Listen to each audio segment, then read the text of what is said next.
So AMD's RX 6900 XT launched today. I'm going to tell you why you're probably not getting one and why you probably don't want one, as there may be better GPUs coming. Let's talk about it. Hey guys, Tiago here. So time for yet another launch, and this seems to be pretty much the last major launch of the year. That's going to be AMD's flagship, the 6900 XT. Even yesterday, I went by my local Micro Center, which is a store in the US that actually sells these products. Often there are people lined up outside the day before, and this time it was no exception. There was probably at least 8 to 10 people yesterday at the time that I saw it, and this wasn't even that late. They had their coats on. They were really ready for battle, ready to get whatever was going to be available. And even knowing that the 6800 XT launch was really limited, it certainly takes a lot of courage to go and wait there without knowing exactly what was going to happen. And from sort of the talk that I heard within the store, they didn't even know if they were going to get any shipments in. So sometimes even if there aren't that many of like the main thing that's being released, often these stores will get stock of everything from newer CPUs to things like the Nvidia RTX GPUs. So likely people, even if they couldn't get what they wanted, they can still go home with another GPU that's fairly new. So that's certainly one reason to try it. And of course, for the people who actually wait, especially in the cold, for hours and hours to get a voucher to get one of these GPUs, you just have to have a lot of respect for them, because really that's going to be the best way to get the GPUs, just to wait there, be first in line. That way you don't have to deal with the hassle of bots and things like that online. And I'm sure to a certain extent, it's kind of fun. It's almost like you're camping, going for GPUs. But anyway, let's talk about the actual 6900 XT launch. And of course, no surprise here, instantly sold out, very limited availability, and we could expect it to be, especially of the GPU that's of this caliber. Anytime that we see the hierarchy of GPUs like from Nvidia, the 3090, 3080, those are going to be harder to find. And when you get down to like a 3070, 3060 Ti, even though they're still difficult to find, they're certainly going to be more available in different quantities. And this makes a lot of sense just because of the price and the market that it's targeted at. Even though I guess something weird happens now, even when you look at a $999 MSRP GPU like the 6900 XT, typically, most people wouldn't even look at it, but I think because of the frenzy and of the limited availability that we've had on everything else, it almost seems like the price is of secondary importance to the stock. So maybe people that normally really had a budget of $500 or $600 for a GPU, if they could get their hands on a $1,000 GPU, they probably would, which in the long term probably is not going to be that great for pricing, because these companies will see that people are willing to pay higher prices for the GPU, and we're going to have the price slowly creep back up, just like we did with the 20 series. If you guys remember, the 10 series, like the 1080 Ti, was actually priced very fairly for the performance that you're getting, about $699. And then the whole mining craze happened, where people would buy GPUs in bulk in order to do mining farms and things like that. And then pretty much for gamers, they were left with nothing. So Nvidia saw that, and they saw the scarcity, and the prices slowly went up from there, finally until we reached the 2080 Ti, which was around $500 more than the 1080 Ti.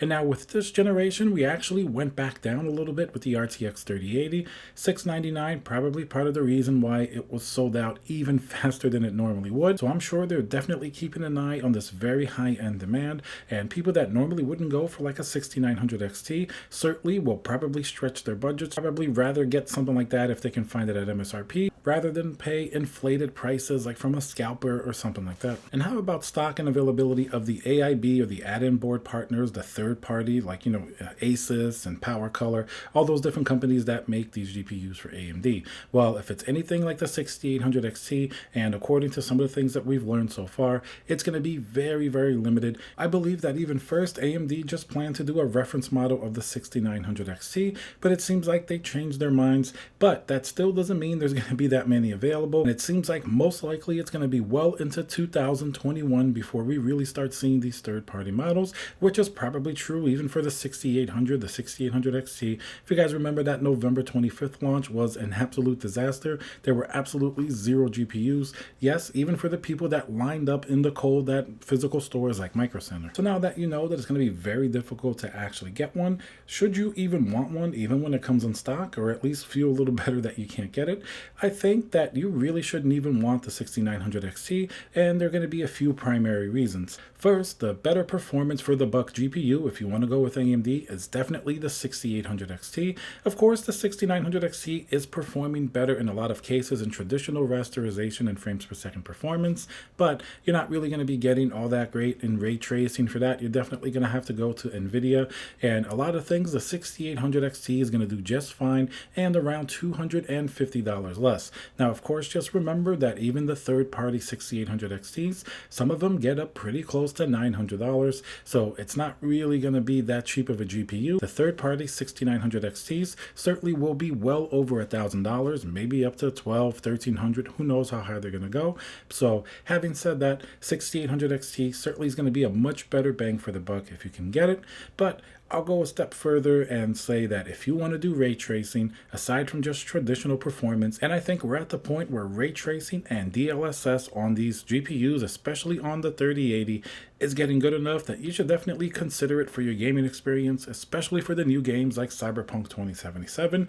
So I think maybe a better choice might even be the RTX 3080. Now, I do like the AMD GPUs. I think they did a great job actually really competing with Nvidia in many cases on the high end, but this is going to be more in terms of traditional performance and rasterization. In ray tracing, Nvidia is going to be far ahead, and when you combine that with DLSS, but on these Nvidia GPUs, you're generally just going to have a much better experience when it comes to both performance and graphics, because it's going to have all these technologies that it's applying, and in general, like even Cyberpunk 2077, it's just going to run a lot better on these GPUs. Now, if you're playing games that don't take advantage of ray tracing, even maybe esports, something like Counter-Strike, it certainly performs really well on these AMD GPUs, but I think most people, especially when they're buying these high-end GPUs, aside from competitive gamers, they definitely want to see that eye candy turned up. So that's why I think probably the RTX 3080 in terms of GPUs that are out now is really going to be the best bang for the buck. And even the AMD GPUs,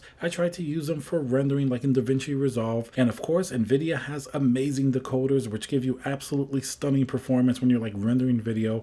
Now, the AMD GPUs were a lot buggier, a lot of formats weren't supported, in some cases that didn't even work at all, and in the cases that it did work with certain codecs, it definitely was slower than Nvidia. So I think on that side for content creation, I think the clear choice still is Nvidia, and of course AMD's catching up, but there's going to be a lot of software optimization that really has to go on along with that. So earlier I hinted that you should wait for something new that's coming aside from getting the 6900 XT, and that's going to be what most likely will end up being the 3080 Ti. Now, I think that's the GPU that Nvidia definitely has to release in order to bridge the gap between the 3080 and the 3090 and stay competitive with AMD's offering. Of course, eventually AMD will have something as well. Why I think the 3080 Ti will really be a great GPU? First, it's not going to be priced nearly as high probably as the 2080 Ti was. Hopefully we'll see an MSRP, maybe $899 to $999. That would definitely compete very well with AMD.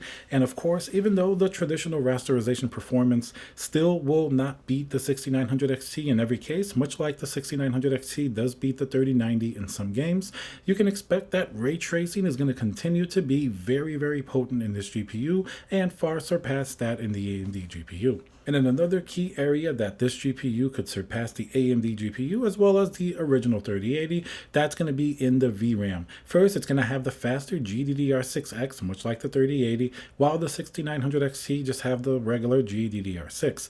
And it's probably going to have around 20 gigabytes of VRAM, which is going to be more in the 16 found in the AMD GPU, and twice the amount that's in the 3080, something a lot of people complained about, because if you want to max out 4K Ultra on many different games that are very, very demanding, certainly that VRAM allocation is gonna eat up 10 gigabytes of VRAM fairly quickly. So I think if they can price a 3080 Ti pretty fairly compared to the competition, have that 20 gigabytes of VRAM, most likely it will be the best value for the buck in the super high-end GPU market, beating even the 3090, which may have higher performance, but you're also paying a lot more of a premium. So I think the price to performance sweet spot could really go to the 3080 Ti if Nvidia Nvidia plays their cards right, and that's why I think a GPU like that, which may be coming out sooner than we think, may overall just be the better choice over something like a 6900 XT. Not to mention that stock and availability for the 3000 series GPUs has been steadily increasing. Even though it's very limited,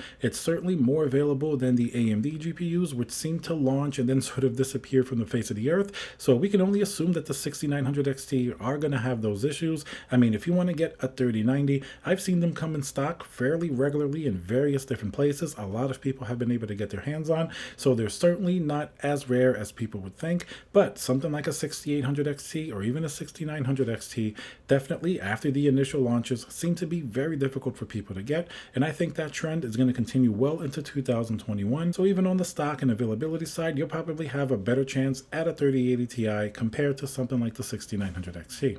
Alright guys, thank you very much for watching. Thank you guys for 30,000 subscribers. We just reached that milestone. Remember to subscribe if you like the content, thumbs up, and I'll see you guys on the next video.